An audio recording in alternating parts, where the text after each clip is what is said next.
Hey guys, how's it going? Mr. Schwol here, back with another video. This is a team deathmatch on Azura, one of the new maps, and I'm rocking the Hammerburst and the Sawed Off. I don't know why I was doing that. I must have been bored. I pretty much only run the Lancer and Asher at this point, as not for any other particular reason than I find them to be the guns that I'm best with. And so I guess I got bored and ran the Sawed Off, but whatever, it does not matter. I just want to talk a little bit about Azura and the Booster Pack TDM playlist. I think it was a smart move to make a separate playlist for the maps, at least for a little while. Yeah, they're in rotation. I don't really have a problem with them. They tend to come up very often for me. But some people just want to play those new maps, and I totally understand because the game shipped with 10. We all got pretty bored of those pretty fast. But now we got 15 maps to work with. We got these 5 brand new ones, and they're all they all have their weak points and their good points. But yeah, that's what's going to happen every time you have a map pack, and this is no different. Some of these maps do have great potential for the game, though. I really like Bullet Marsh. I know I talked about a little bit about this, but Bullet Marsh is a really good map. I like it for pretty much every game type. It's a little weird with King, with the Krill and all that. Clock Tower is pretty much an execution-only map. Sorry, guys. TDM and King just don't work because of the spawns, but this map's pretty much execution-only as well. Yeah, too easy to spawn trap on TDM, and King is a little hectic. Rustlung's good for execution and King. Not a good TDM map though. Well, yeah, it's another. And the reason for that is obviously it's such a small map. It's so easy to spawn trap. The spawns are really enclosed on the map too. And anytime you have maps like that, they're going to be bad for TDM. That's just how it is.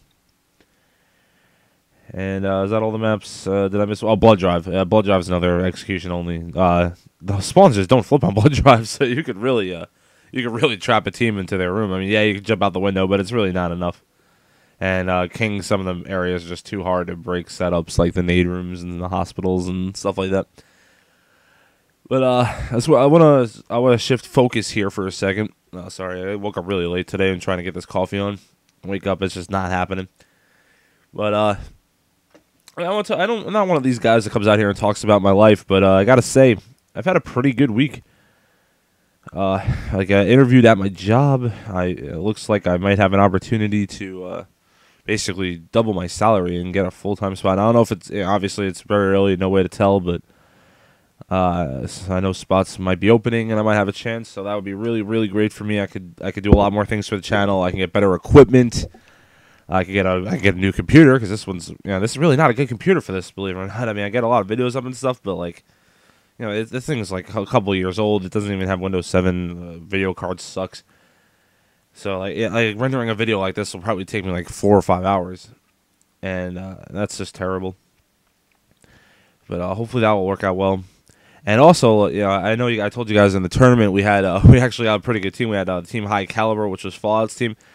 Well, we lost High Caliber, but it's kind of a funny story with a happy ending on what happens after that. But like, let's tell a story. I was on Twitter messing around. I don't even remember what I was doing, and I saw that Fallout had tweeted something, and I was gonna be like, you know what, I should thank him for joining the tournament. It's a big team. He doesn't really have much to gain by doing my tournament, so it's a nice thing he's gonna do.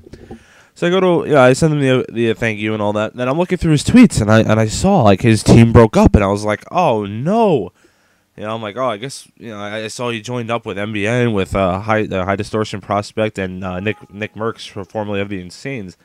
I was looking at that team, I'm like, well, yeah, they're not going to want to do this. So I, like a typical emo kid, I said to Fallout, I'm like, oh, I guess this means you're not going to do the tournament.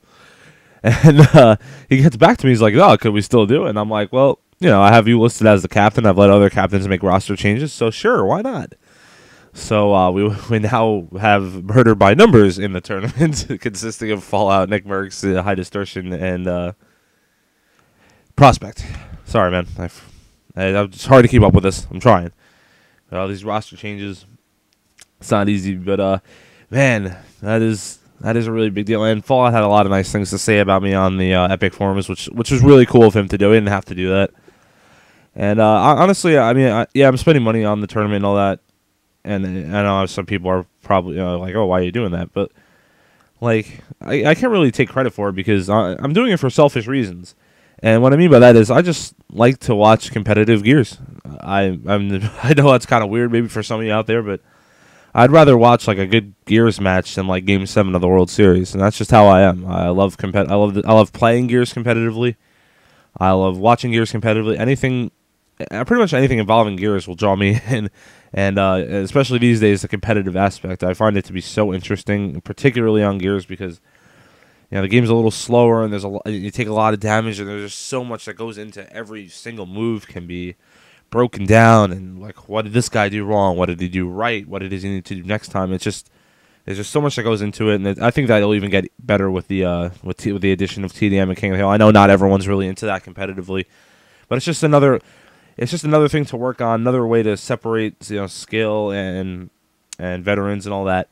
It just makes the whole thing even deeper, and in my opinion, it'll add. I also love watching King of the Hill matches. They're very exciting. Obviously, the spawn system leaves something to be desired, but you take the good with the bad. That's just how it is. But like I said, I've had a really good week, and I'm feeling pretty happy. My life generally, I don't talk about my life on here because it's boring. I don't have I'm not interesting like a lot of the Call of Duty guys are. I just lead a normal life, and I like Gears. I tried Call of Duty, I tried Battlefield. They're not doing it for me. Gears is where it's at.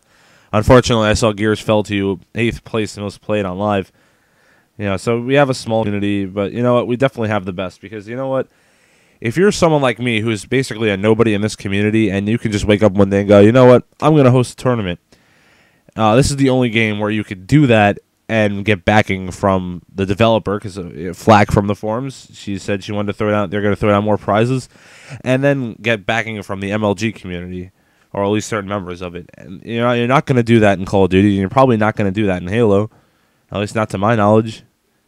So you know what? Well, maybe not everyone's playing Gears, but you know what? Those who are, we're blessed, because our community is definitely the best. And as long as we're not arguing about stupid stuff and we're working together, great things can happen. And I really want to get started talking on the future of Gears. I'm going to do something over on the Epic forums. I'm going to start making suggestions for future games, because I think the time for dialogue between the players and the developers is now. It's not when they've already announced the game and they have a plan of what they're going to do for their multiplayer or whatever aspect of the game we're talking about. The time for dialogue is now. What do we want to see? What will make this game more accessible to players? What will make this game fun for the veterans? Is you have to have it both ways. You can't just please the new guys, and you can't just please the veterans. You got to find a medium. And certain things need to change, like the sawed-off shotgun. I love having a sawed-off double-barrel shotgun in the game. I love having a second starting shotgun to choose from in the game. However, I like pizza and ice cream, but mixed together they don't work. So what do? Well, I'm going to give you guys a suggestion. I'm going to start that thread up real soon. I'm going to give my suggestions for how to change the double-barrel shotgun and keep it in the game while making it a power weapon, and what we need to do as far as having a second starting shotgun. Because I think Epic had a good idea, but I think they just went the wrong direction with it. But anyway, I got to say, I'm in a really happy place right now. This gameplay is coming to an end. I hope you guys enjoyed, and as always, peace!